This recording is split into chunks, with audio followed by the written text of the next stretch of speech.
Saudara, kita semua pasti pernah menghadapi keadaan yang sulit. Keadaan yang membuat kita merasa ingin menyerah. Namun sebagai orang percaya, kita dipanggil untuk tidak menyerah dengan keadaan, tetapi untuk terus mempercayai Tuhan dan rencananya dalam hidup kita. Saudara ingat bahwa Allah turut bekerja dalam segala sesuatu untuk mendatangkan kebaikan bagi kita yang percaya dan yang dikasihi olehnya. Saudara, ada 3 hal yang menjadi poin penting untuk kita renungkan. Poin yang pertama, jangan menyerah dengan keadaan yang tidak adil. Saudara, kita semua pernah mengalami keadaan yang tidak adil, tetapi kita tidak boleh menyerah dengan keadaan itu. Tuhan ada bersama dengan kita dan Dia akan membela kita di tengah-tengah keadaan yang tidak adil.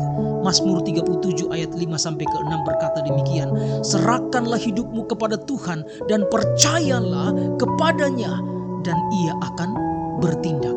Ia akan memunculkan kebenaranmu seperti terang dan hakmu seperti siang. Saudara, Tuhan akan bertindak dengan cara Tuhan ketika engkau percaya. Karena itu jangan menyerah dengan keadaan yang tidak adil. Mungkin orang-orang yang ada di sekitarmu tidak adil denganmu. Orang-orang yang engkau percaya sekalipun tidak adil denganmu. Bahkan mungkin orang-orang yang terdekat denganmu berlaku tidak adil. Tetapi percayalah, Tuhan selalu adil dalam keputusannya. Tuhan selalu adil dalam tindakannya. Dan Tuhan selalu adil memperlakukan setiap orang yang percaya kepadanya. Karena itu saudara-saudara, sekali lagi saya katakan, jangan pernah menyerah dengan keadaan yang tidak adil yang engkau alami. Ada Tuhan yang selalu adil denganmu. Poin yang kedua, jangan menyerah dengan keadaan yang tidak mungkin. Saudara, kita semua pernah menghadapi keadaan yang tidak mungkin, tetapi kita tidak boleh menyerah dengan keadaan itu. Tuhan dapat melakukan hal-hal yang tidak mungkin menjadi mungkin. Dan Dia akan membantu kita, menolong kita untuk melewati keadaan-keadaan itu. Lukas pasal 1 ayat 37 berkata demikian, sebab bagi Allah tidak ada yang mustahil. Saudara, dunia berkata tidak mungkin, mustahil, dan tidak bisa terjadi. Tetapi Tuhan berkata lain. Segala sesuatu menjadi mungkin ketika kita percaya. Karena bagi Dia, bagi Tuhan tidak ada yang tidak mungkin. Saudara, apakah engkau menyerah dengan keadaan yang bagimu semua tidak mungkin terjadi karena engkau telah melewati hal-hal yang sulit dan tidak menemukan titik terang, tidak menemukan jawaban yang pasti? Semua sia-sia menurutmu. Ketika engkau menyerah dengan keadaan demikian, maka engkau mengakhiri apa yang engkau kerjakan dan usahakan.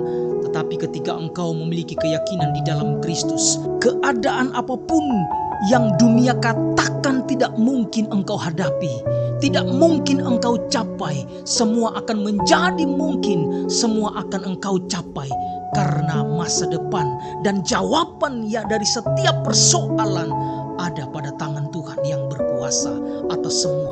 Karena saudara-saudara dikasih oleh Tuhan, jangan menyerah dengan keadaan. Karena bagi Tuhan tidak ada yang tidak mungkin. Bagi Tuhan tidak ada yang mustahil. Poin yang ketiga, saudara, jangan menyerah dengan keadaan yang berubah-ubah. Saudara, kita semua pernah mengalami keadaan yang berubah-ubah. Tetapi kita tidak boleh menyerah dengan keadaan itu. Tuhan ada di atas segala keadaan.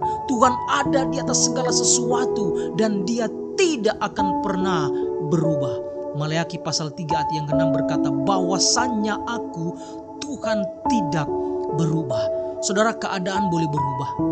Dan itu mungkin membuat engkau bingung dan tidak bisa berbuat apa-apa. Dan tidak bisa melakukan apa-apa. Keadaan boleh berubah, situasi boleh berubah. Dari masa yang mudah menjadi masa yang sulit untuk engkau hadapi. Tetapi ingat, Tuhan tidak pernah berubah. Kasih-Nya, kuasa-Nya, penyertaannya selalu tetap sama, sempurna. Dan akan tetap menyertaimu. Meskipun di tengah-tengah perubahan zaman, keadaan maupun situasi yang sulit sekalipun, Tuhan tidak akan pernah berubah. Saudara, karena itu jangan pernah menyerah dengan keadaanmu yang berubah. Menghadapi situasi dan keadaan yang berubah. Ingat, Tuhan tidak akan berubah. Dia tetap sama dan dia tetap setia bersamamu. Dia akan selalu menemanimu menghadapi keadaan yang selalu berubah. Sekali lagi ingat, jangan pernah menyerah dengan keadaan. Tuhan ada bersama kita dan dia akan menolong kita melewati keadaan yang sulit. Oleh karena itu mari kita tetap percaya kepada dia dan rencananya. Dan kita akan melihat kebaikan-kebaikan Tuhan dan mujizat-mujizatnya terjadi dalam hidup kita. Haleluya saudara.